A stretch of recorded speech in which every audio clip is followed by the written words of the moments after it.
Alrighty, welcome to Southland and welcome to Koronui Falls. So we're here to test some filters sent to me by Kentfaith. So they are the K&F Concept Nano X filters, these guys. So we're going to give them a bit of a test drive here. I figured what better place come to than a waterfall.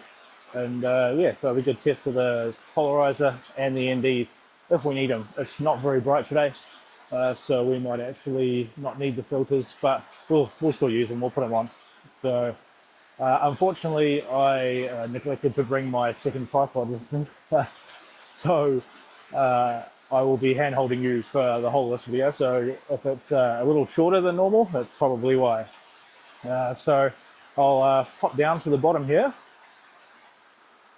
So I'm going to pop down here, start eyeing up a couple of compositions.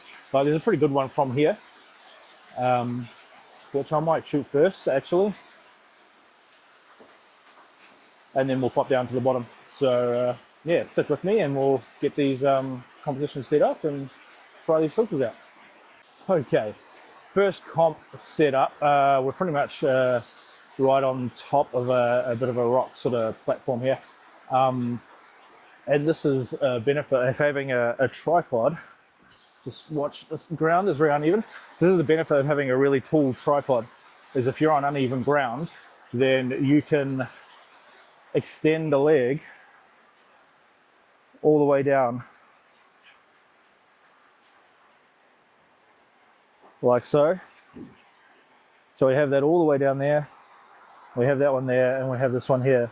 So setting a tripod up like this sometimes is necessary to still have height, but when you're on this sort of uneven ground, it's very difficult to set up a shorter tripod and still have your camera up where you want it to be. So this here is what we're setting up. So that's our composition. So that's what we're setting up. First up, pretty much straight on, but we'll get a polarizer on and we'll see how that affects things. So what I might do is actually record the screen off the camera, yeah, so we'll see how the polarizer affects the image. So we have the K&F Nano X-Cel polarizer, so we'll put him on there. So he's nice and magnetic, which is really handy.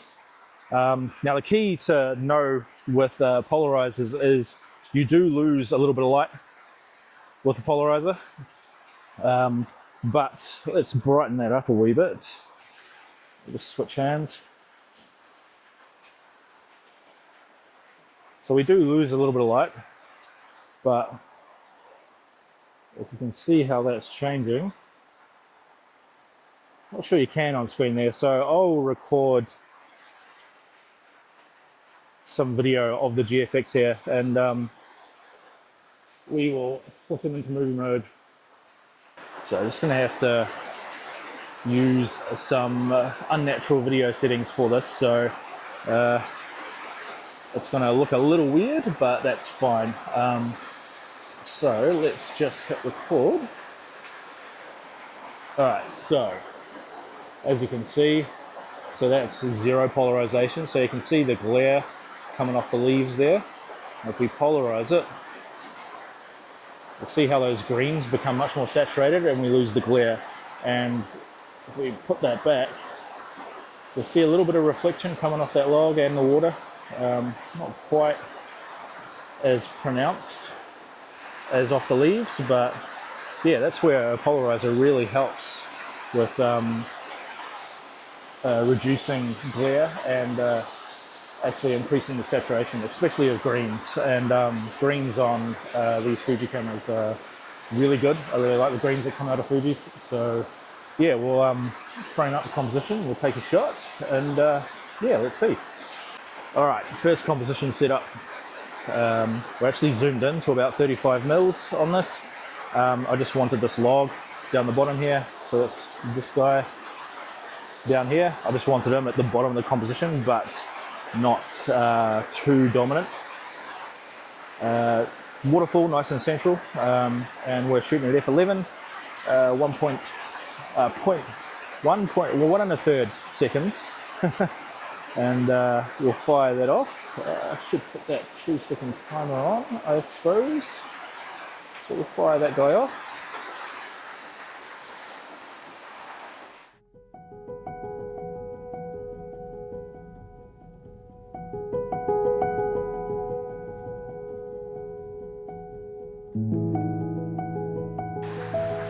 So very good. Now I wouldn't mind a slightly longer shutter speed than that. So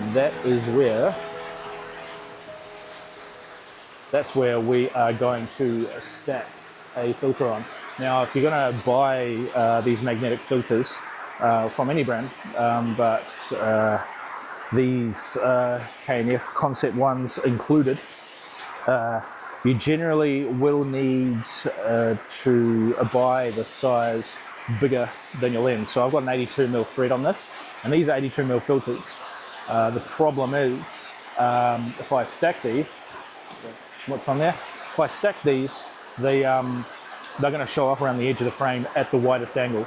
But because I'm zoomed in to 35mm, we're not actually going to notice that. So yeah, it's really only a problem on an ultra wide, and at 20mm these do show up, but at 35mm we're fine. So spin you back around. So as you can see, plonking that filter on has made it much darker, which means we're going to have a longer shutter speed to get it where we want to be. So we're at 8 seconds now. So that's with the ND8 or the 3-stop filter.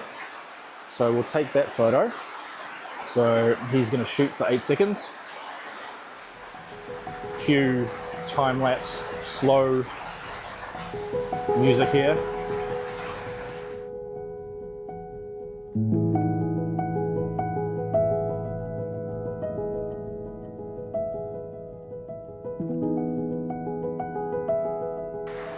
And there we go. So this time we notice the water is much more streaky, which is quite a nice effect for these falls. I find that with waterfalls, your shutter speed varies depending on what type of waterfall it is.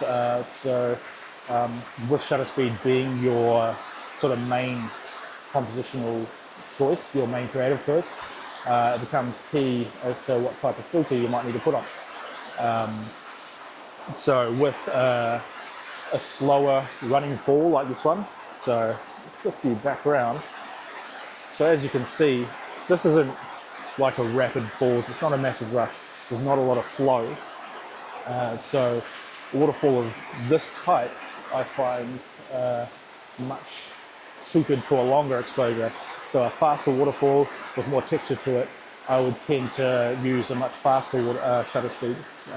Still slow in the grand scheme of things. We're still, you know, 1/5 of a second, 1/2 a second, 1 second. But a waterfall like this really lends itself to the longer end. So yeah, so we'll try for another composition. We'll head down to the bottom here, down here, and we might frame up a composition with that log. We'll get ultra wide, and yeah, hopefully I don't fall over. All right, we made it. Not without mishap. I did slip down that a little bit and get mud all over myself, but that's fine. Mud all over the tripod, but they're made for this sort of thing. So as you can see, we're up nice and close. This Osmo is not really wide enough to capture exactly what we're going for here, but we will set the GFX back up, and we'll see if we can compose something with this log in the foreground. Maybe something on the other side. There's lots of nice moss around here, which the polarizer will help with a lot. Again, those greens to really saturate them. So yeah, I'll set up and we'll get another shot done. So we are literally standing in the river to get the composition I wanted. So I'll spin you around. So again, we're getting that log just in the foreground. Hard to show you in 16:9. but we'll bring you back down to the screen here. So we're going for. So we got our log down the bottom here, just framing the bottom of the frame. Waterfall just off to the left there. And yeah, so that should be, get that in focus, Jared.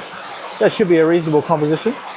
So yeah, we'll get the polarizer on and we'll see how that affects it. So currently the shutter speed it's asking for is at f11, because that's the aperture I want to use here. It's asking for I think half a second, which is a reasonable shutter speed for a lot of waterfalls. So we'll I might actually take that photo now. We'll see how that turns out. So let's get you in focus there. So we'll take that photo, we'll just focus on there. We do have the highlights blinking on that top waterfall, so I might just bring this down and we'll just have to raise it in post. So get the 2-second timer on there, we'll take that shot. So it's half a second.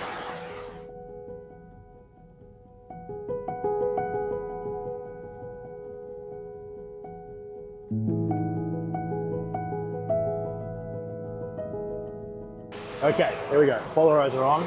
So the good thing about these magnetic ones is they're just on and off like that. So that's really easy. So now we'll spin you back around for a good look at this. Get you in focus there. This Osmo really needs a polarizer so I can actually cut the glare down off my reflection off the screen. But we'll do the same thing. We'll record the GFX's screen and get a real effect for the polarization. But obviously we've lost some light, so we need to brighten it back up again. So we're at about a second there. So we'll take that photo at a second. Probably be quite nice shutter speed for this shot. Yeah, I quite like that. But let's polarize it now. So as you can see, there's quite a bit of glare coming off this log here. So if we polarize it, it just cuts it down a wee bit. Now, polarizers really only work in some situations. If the sun is directly behind you or directly in front of you, it's not going to help all that much. Today, it's fairly overcast, so the light is technically coming from every direction, so it will have some effect. I can't remember the exact specs of most polarizers, but there's an angle of incidence that really allows them to work best. So they're not always going to work for you, but in situations like this where we've got nice cloudy, overcast sky, they do a reasonable job. And again, it'll saturate the colors for you, and in this type of light especially because all this foliage around here is wet. There's a lot of dampness around here, so it will cut that glare off the wetness and even off the rocks if the light is hitting them in the right direction. So let's actually spin you back around now, because there are some rocks just off to the left here. So you can see them there. Again, I'll record the screen, but polarizing helps a little bit, but not to the full effect. And again, it's just that's just the angle of light causing it to not give you the full effect. But let's flip this camera back into movie mode, and we will do some screen recording, and we'll show you how that polarizer is affecting this scene.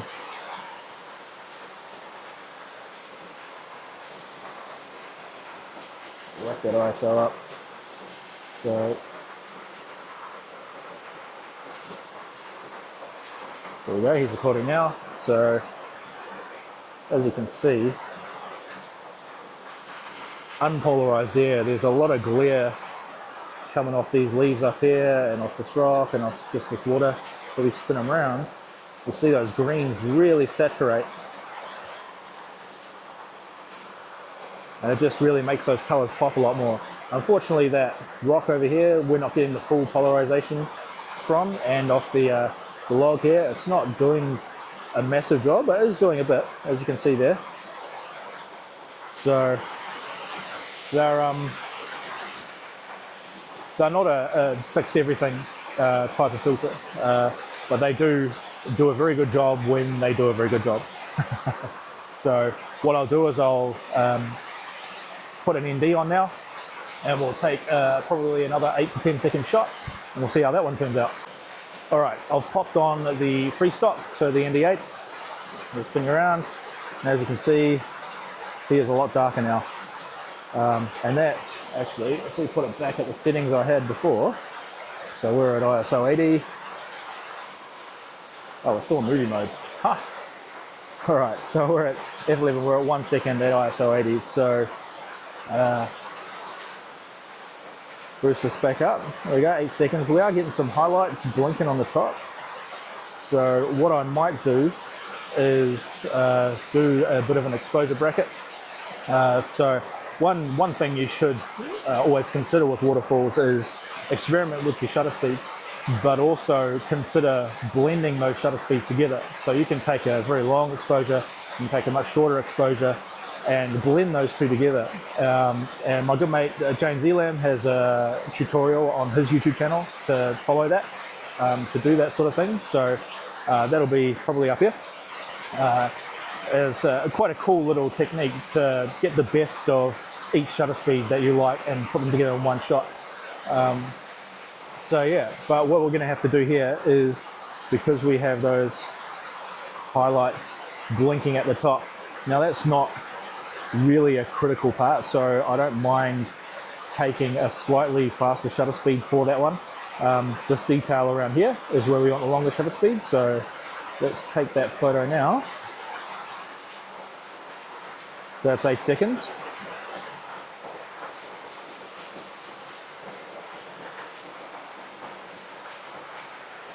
Very good. It's not actually that bad, but I'll just dial it back. So we're down to 3 seconds now, just to remove those clipping highlights, and we'll just brush those in when we come to put this shot into Photoshop. Now, the one thing I am going to do now is, while we've got the filters on and everything, I'm going to come down here and I am going to focus stack this, because this log is in the foreground, and that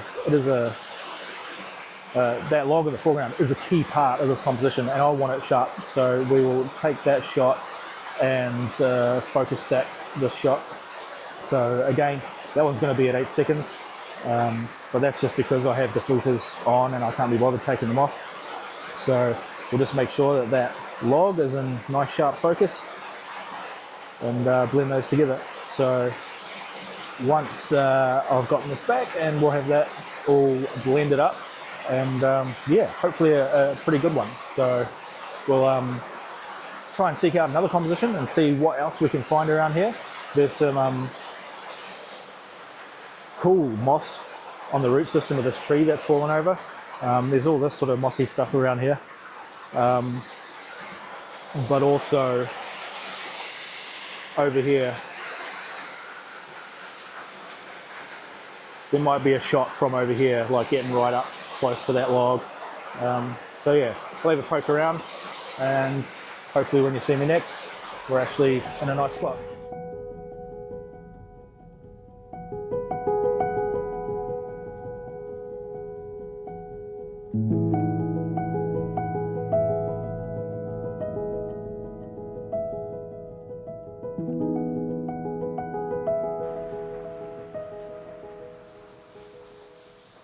All right, composition number 3. We're right up close to that log now, so he's really right up close to our camera.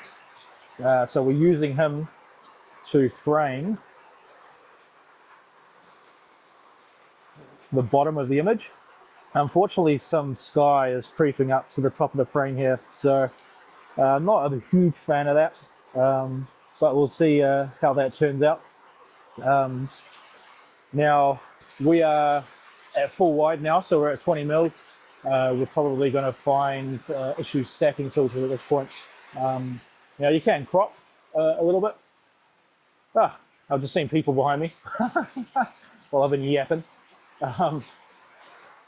So we'll hopefully get a decent shot, and I'll move on, and I'm going to shut up now while people are watching. All right, the waterfall's loud enough, so they can't hear me yet. So I've got the polarizer on, and down here, as you can see, we've got those greens nice and saturated again.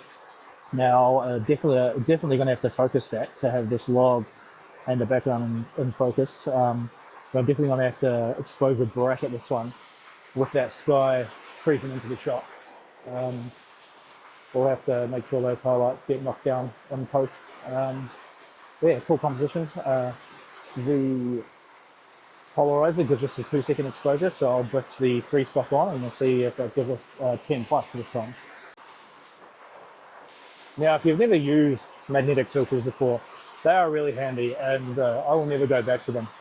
You will notice I use the circular filters. I don't like the drop-in filters. That's because I don't use grads. Grad filters, I find a workflow that can't be undone, whereas you can expose a bracket and blend images in post and do what you want. And I find grads, like if there's like a mountain or trees or something in the sky that post above the horizon, you're going to darken those down. You might not want to.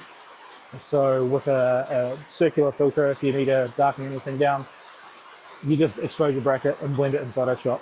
So that might be certainly the cheaper way to do it, but it's not the lazier way to do it. So if you're less inclined to do any Photoshop, then maybe a grad will work for you. So kentfaith do graduated filters and that type of system as well. So there'll be a link in the description for everything, including the kit that I'm using. All right, so as we previously said, we're at a 2-second exposure at f16. I used f16 this time just to try and get a little bit more depth of field because we're so close to our log there. So we'll put our 3 stop on and we'll raise our shutter speed up. See what sort of shutter speed we can get out of this. Just put that up. Oh yeah, so we're getting over 10 seconds this time, so we're at 13 seconds, so let's do the same thing. So I'll shoot the foreground. Probably didn't need to do this at the long shutter speed. I could have just taken the filters off and shot it. Well, the ND anyway. So we'll wait for this one to finish. We'll get an idea of how the waterfall looks as well at 13 seconds. It's actually quite nice. So I will now focus up there at the waterfall. Same thing. Again, those highlights are blinking, so we'll take another faster shutter speed just to knock them down so we can blend that in at post. Hopefully this auto is actually coming through because it's actually quite loud with this waterfall right here. Right. Knock that down. I will go for here. There's still highlights blinking at the top there in the sky, so I'll knock that down a little bit more. And yeah, so we're at 10 seconds this time. So we might actually be able to use this instead of the 13-second image, but let's bring that all the way down. So it should be much faster this time. Just take care of any highlight issues. So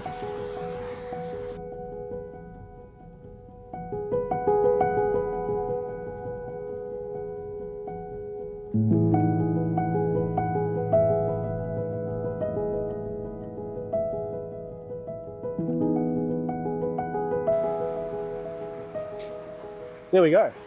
So that is our trip to this waterfall done, and we've had a play with the filters. I am tempted to put the 10 stop on just for shenanigans and see how long we can go. It'll be a good test to see if there's any strange color casts with a 10 stop. So let's do that actually. Why not? What I might do though is I might put the 10 stop on back up the top where we were up here. So we'll take that shot with the 10 stop. Or should I do it here? No, we'll do it here. We'll do it here. Got to be flexible, eh? So I'll grab that 10 stop out of the pouch. So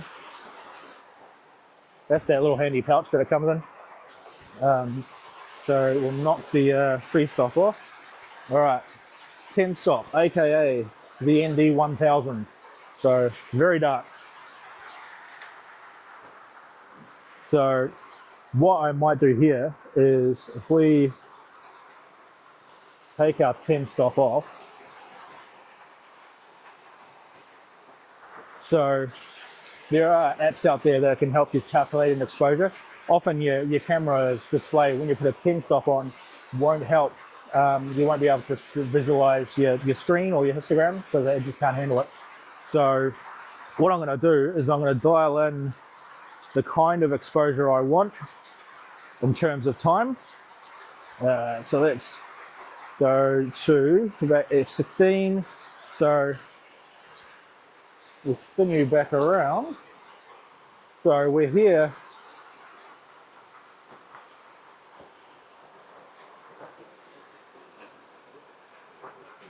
So we're here, we're getting 1 second at F16. It's a little dark, so we might just drop down to F11. That's not bad. We're getting the highlight blinkies, but we will deal with that by taking a faster exposure again. It's the same composition, so I might be able to use one of the other frames anyway. So this is where we use the app. Now, I've just realized that I'm in no cell reception. I'm not sure the app's going to work. So we'll put Mr. 10 stop on. It was giving us a 1 second exposure, and we are going to grab my phone, which is in my bag actually, and see if our app actually works. So now there are a million of these apps in the App Store and the Google Play Store. Oh yeah, it works. So let's spin you around. So basically with this app, I need more hands. Bring your tripod next time, Jared. So you can dial in what shutter speed you're giving with a normal exposure, what filter you have, and it'll give you a new shutter speed. So it was giving us 1 second. And as you can see, that is a 17-minute exposure, which I'm not doing. I'm not doing a 17-minute exposure. That is pointless in this type of situation. So let's have another look at seeing if we can get a 2 or 3 minute exposure. So we'll try the 6 stop. Or let's raise the ISO. Let's do that actually. So I will just put our phone away and our filter pack away. So we'll take our 10 stop off. So 10 stops off again. We'll raise our ISO. Let's go 800. So by raising our ISO, it is allowing us to have that faster shutter speed. To give us the 10 stop to put on our 10 stop, so we can have a longer shutter speed. So at ISO 800, it was giving us a 13th of a second. So let's grab our thing. So 1/13 of a second. So that's a minute 18. So what I'm wanting is 2 minutes. So let's do this the other way. So at 2 minutes 8 seconds, it's giving us an 1/8 of a second. So let's dial in my ISO. So it gives us an 1/8 of a second, and then we'll biff the 10 stop on. So you can work backwards like that with a lot of these apps and with your exposures. As long as you understand what you're doing, you should be all good. So we'll dial in an 1/8 of a second. That is ISO 500. So we'll put our 10 stop on, And now we will set our exposure for 2 minutes. There we go, 2 minutes, f11, ISO 500. Away he goes. So I'm not going to sit here and record for another 2 minutes, so I will see you in 2 minutes time. Alright, welcome to 2 minutes in the future. So our exposure just finished, processing the image. Let's have a look to see how he turns out. So that's 2 minutes. Not bad. I don't think it's much different from the 13-second image, but yeah, experiment, play around. I might like how the water at the bottom of the waterfall looks on the faster shutter speed. So down here might get to a bit more texture there, but the 2 minute for the streaky part of the waterfall might be nicer.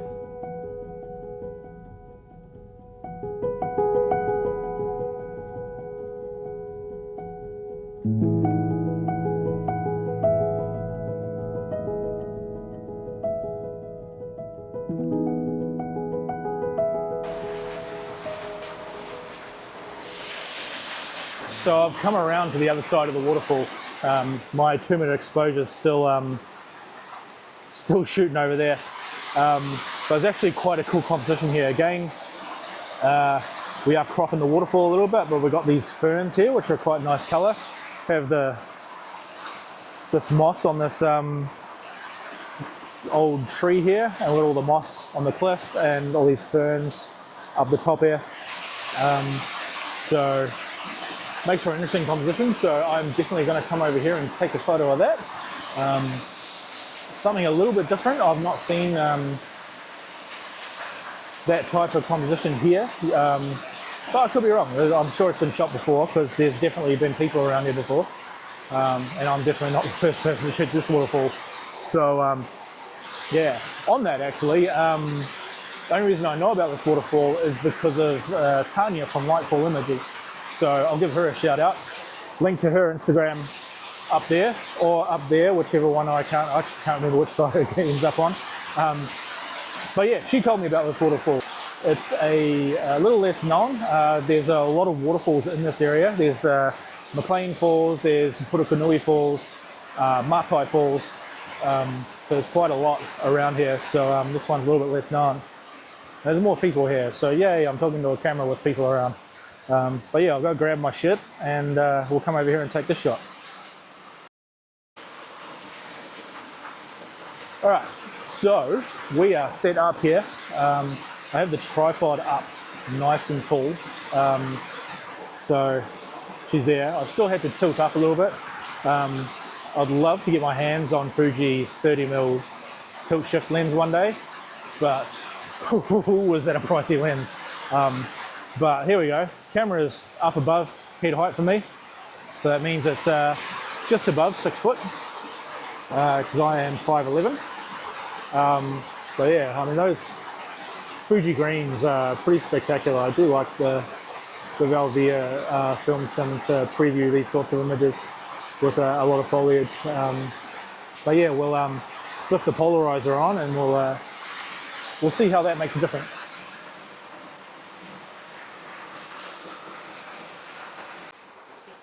Alright, so in this case you're going to really see what I mean by the angle of the light really makes a difference here. So here we are unpolarized. Let's spin that around and just watch the glare on these leaves disappear. And now look at how saturated those greens are. It's actually looking really nice now. I'm actually quite enjoying this shot. So I'll spend some time working on this composition and working on what shutter speeds I like. We might biff on the 3-stop or even the 6-stop. I haven't used the 6-stop yet. We'll see how that turns out. So yeah, whatever shots I end up liking, I'll biff up on screen. I'll take note which filters I've used for each of them. And yeah. All right, I've got you very precariously sat here on a bank. Let's take a photo of this. This is so precarious.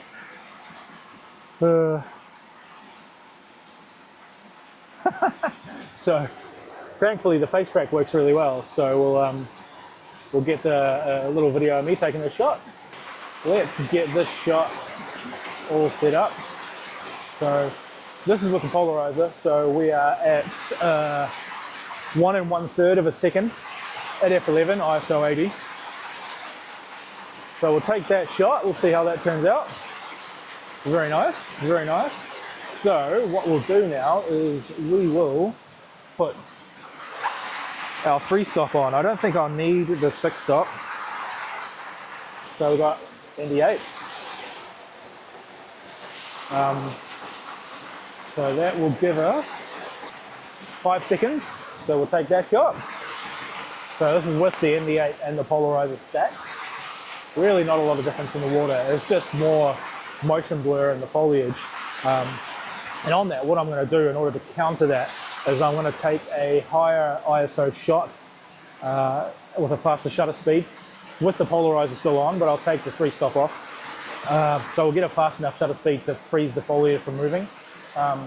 It's a fact of life around waterfalls. There's generally a bit of wind rush coming down with the water, and also because it tends to be a bit of an open space in an otherwise sort of enclosed area, the air tends to flow through here. So yeah, I'll take the 3-stop off, we'll biff the ISO up, and we'll take a faster shutter speed just to freeze that foliage. There we go, so we're at ISO 2500, so actually quite high, 40th of a second. And what I did was I focused on this bit of bracken fern here, can you see it, just there, just to make sure that I've got the depth of field I want there. But I will take a second one focused on the cliff and behind, just to the right of the waterfall at that faster shutter speed, so we can blend those together.